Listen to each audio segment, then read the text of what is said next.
When looking at the real estate market right now, analysts say the outlook depends on the type of housing. If you're searching for a tiny box in the sky, there's no shortage of those. Those units, we have a ton of inventory.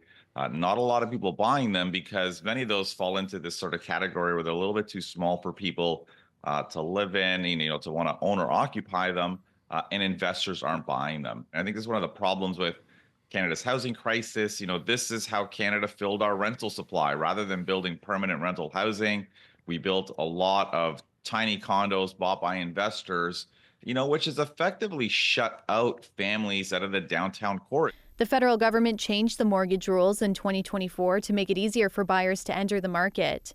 It expanded eligibility for 30-year amortizations to all first-time homebuyers and all purchasers of new builds, and also increased the $1 million price cap for insured mortgages to $1.5 million.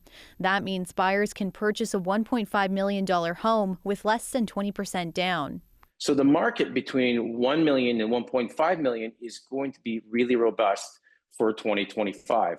The other thing that's also going to help the market is the intention of the reducing of their interest rates going forward. The Bank of Canada lowered its interest rate by 50 basis points to 3.25% in December, marking the fifth consecutive reduction since June. But those cuts haven't made big waves in the market. It does take a little bit of time for the dust to settle and to people to realize, what their purchasing power is going to be. I think we're going to see at least a 5 to 10% increase in prices over the course of 2025. I think what we typically will see is that spring market is always the indicator of what's going to be happening within the rest of the year.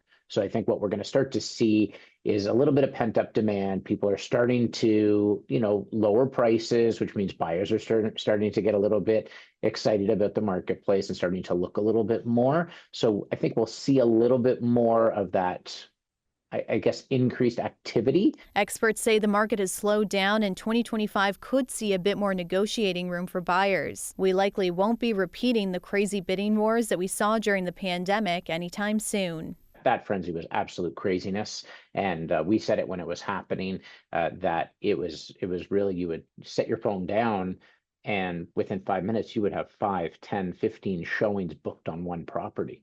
Those expectations can't be there anymore. The expectation has to be that the market has come back down to earth. Some people we've seen who are worried about, not just the relationship with the U.S., just economic uncertainty generally in Canada. If they're worried about job stability as they move into 2025, people are going to sit on the sidelines and wait. Now, there is some good news for renters, which make up about half of Toronto. Average rental prices hit a 28-month low in November, mostly because there's a lot of inventory right now.